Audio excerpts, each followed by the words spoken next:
참 예수님, 사람들과 함께 걸어가고 있습니다. 나를 사랑하는 부모님과 형제들, 오랜 시간 많은 추억을 쌓은 동료들과 함께 같은 방향으로 같은 곳을 향해 걸어갑니다. 그런데 어느 순간 나와 이 사람들이 걸어가는 그 방향에는 더 이상 길이 없다는 것을 알게 됩니다. 이 길로 계속 가게 되면 낭떠러지가 있습니다. 그 길로 계속 간다면 어느 순간 더 이상 길이 없어짐은 분명합니다. 끊어진 곳에 다다랐을 때 조심하지 않으면 떨어져 죽게 될 수도 있습니다. 이것을 알게 된 순간 이 길을 가는 것은 더 이상 의미가 없습니다. 끝이 있는 길이라면 더 이상 갈 필요가 없겠지요. 지금까지의 노력이 모두 물거품처럼 사라졌다는 허무함이 몰려올 수도 있습니다. 그런 순간에 가장 필요한 것은 용기입니다. 방향 설정이 잘못되었다는 것을 인정하기 싫을 수도 있습니다. 하지만 길이 없다는 것을 분명히 알고 있다면 인정해야 합니다. 용기가 필요한 것이지요. 그러나 이럴 경우 어떤 이들은 가던 길을 그냥 가기도 합니다. 함께하는 이들에게도 알지 않고 말이지요. 그 상황을 인정할 용기가 없었기 때문입니다. 용기를 내어 자리에 멈춥니다. 방향을 돌립니다. 그리고 나와 가까운 함께 가던 이 사람들에게 이야기합니다. 여기는 길이 없어. 저쪽 방향으로 가야 돼. 이 길로 계속 가면 죽을지도 몰라. 이해시키기 위해 노력합니다. 하지만 쉽지 않습니다. 내 말을 믿기는커녕 나를 이상한 사람으로 봅니다.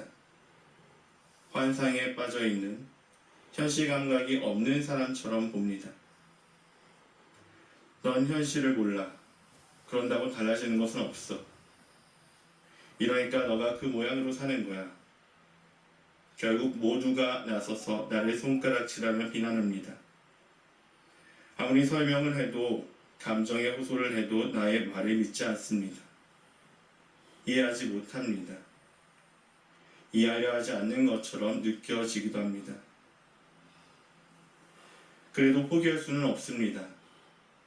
같은 길을 걷고 있음에도 내가 옳은 길을 알게 된 것처럼 목적지에 이르기 위해서는 다른 방향으로 가야 한다는 것을 알게 된 것처럼 나의 가족도 나의 동료도 함께 출발하고 함께 이야기를 나누며 걸어왔던 사람들이기 때문입니다.